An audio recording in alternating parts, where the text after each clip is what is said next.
Bonjour chères auditrices, bonjour chers auditeurs et bonjour Fred. Bonjour Johan. Voilà, nous nous retrouvons pour une nouvelle discussion autour de la Bible et je me rappelle que la dernière fois, nous nous étions séparés sur un sujet très intéressant, brûlant. Celui de l'environnement. Celui de l'environnement, tout à fait. Et je crois que la Bible, le récit des origines, a aussi quelque chose à nous dire en matière d'environnement. La dernière fois, nous avions pris le texte de Genèse, chapitre 1, verset 28 et chapitre 2, verset 15, qui plaçait l'homme en gestionnaire, Tout à fait. quelque part, de la nature. Gestionnaire, mais attention, plutôt dans le sens de celui qui doit s'en occuper et qui devra un jour en rendre peut-être compte. Autre chose d'intéressant par rapport à la vision... Donc sa vocation n'est pas de la détruire, ça c'est clair. Normalement non, puisque cette terre est donc la création de Dieu, comme lui-même d'ailleurs, comme lui-même. Il y a un texte qu'on trouve dans l'Épître aux Romains, chapitre 8, au verset 22, l'un des rares textes, il faut l'avouer, où il est question de la nature. Romains chapitre 8, verset 22, ce texte est très intéressant. Nous savons que, jusqu'à ce jour, la création tout entière soupire et souffre les douleurs de l'enfantement. Voilà, donc ce texte va parler de la création comme étant en train de souffrir. C'est quand même intéressant. On n'a peut-être pas forcément cette vision de la nature. La nature souffre au même titre que l'homme, quelque part. Et la souffrance est intense, c'est elle est comparée à un enfantement. Exactement. Et donc une souffrance intense, on peut voir cela dans la volonté de chaque espèce, de chaque animal à s'adapter à son milieu, à essayer de survivre, n'est-ce pas? Tant bien que mal, nous savons que, eh bien... Quelque chose s'est brisé, un équilibre s'est brisé, exactement, et chaque espèce se bat quelque part pour sa survie. Tout à fait. Le lion qui poursuit l'antilope essaie de survivre quelque part. Et l'antilope, bien sûr, elle aussi. Bien sûr. Et donc, c'est une vision de la nature torturée, qui quelque part est solidaire de l'homme dans la marche du monde. Et pâtit de cette rupture qui a eu lieu jadis. Exactement, cette rupture d'équilibre. Ce qui est intéressant, c'est qu'au moment où, d'après le récit biblique, l'homme va donc basculer dans cet état de choses, ce sera notre prochain sujet, notre prochaine discussion. Lorsque l'homme va basculer dans cette dégradation que nous connaissons aujourd'hui, la nature, elle aussi, basculera. Ce qui montre quelque part que l'homme et la nature, quelque part, sont viscéralement liés l'un à l'autre. Et je crois que peut-être que l'erreur que nous avons fait en tant qu'être humain, c'est d'avoir toujours voulu nous penser... Dissocier de la nature, penser que nous étions seuls. Ou au-dessus de la nature, pour l'administrer, entre guillemets. Et peut-être nous avons oublié que nous étions frères de la nature. Et de plus en plus, bien l'homme a exploité la nature. On a parlé d'exploitation et non plus de gestion. Exactement, exactement. Aujourd'hui, eh bien, le réchauffement climatique, les pollutions de toutes sortes, eh bien, nous rappellent quelque part. Et ça nous revient comme un boomerang, quoi. En fait, exactement. Ça nous rappelle à cette réalité profonde, ce lien qui nous unit à la nature. Chose intéressante, pour finir avec ce sujet qui me tient à cœur, je dois te dire, il y a ce texte dans le livre de l'Apocalypse, un livre que tu aimes beaucoup, je crois, n'est-ce pas? Je crois. Le livre de l'Apocalypse au chapitre 11, verset 18. Qui nous montre en fait que Dieu ne reste pas insensible à cette situation. Et que le gestionnaire aura un jour à rendre des comptes. Donc il interviendra. Apocalypse 11, verset 18, deuxième partie du verset. Donc Dieu viendra exterminer ceux qui détruisent la terre. Dieu viendra exterminer ceux qui détruisent la terre, c'est cela? Exactement.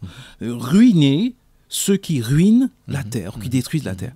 Et ça peut tomber comme un cheveu sur la soupe ici, puisqu'on nous décrit bien la colère de Dieu contre tous ceux qui font le mal. Et là, presque comme un cheveu sur la soupe, on nous parle de la destruction de la terre. Preuve que ça n'a pas échappé à Dieu, tout ce qui a été ça ne laisse pas insensible tout à fait. À la planète. Combien cette planète souffre, d'ailleurs ça rejoint cette terminologie utilisée par l'apôtre Paul dans le texte que nous avons lu tout à l'heure, aux Romains, où il parle de douleur de l'enfantement. Donc toute cette douleur, toute cette souffrance, eh bien Dieu viendra y mettre fin. J'aime beaucoup cette image présentée par la Bible d'un Dieu qui est le Dieu de la création, qui est le Dieu de la nature, et qui se soucie de sa création.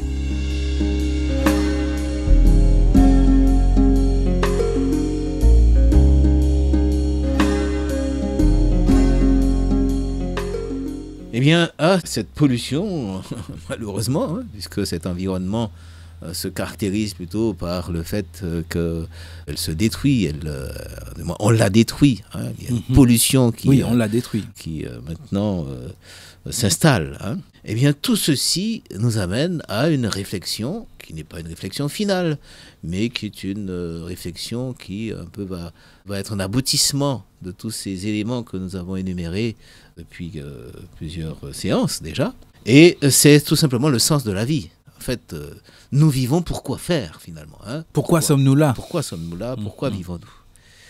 Eh bien, le sens de la vie pourrait se résumer par une nécessité d'harmonie, d'une recherche d'harmonie. Le sens de la vie, c'est vivre en harmonie avec les lois de la vie. Vivre en harmonie avec les lois de la vie, voilà. C'est beau ça. Alors donc, ces lois concernent la santé, santé physique, santé mentale, santé spirituelle.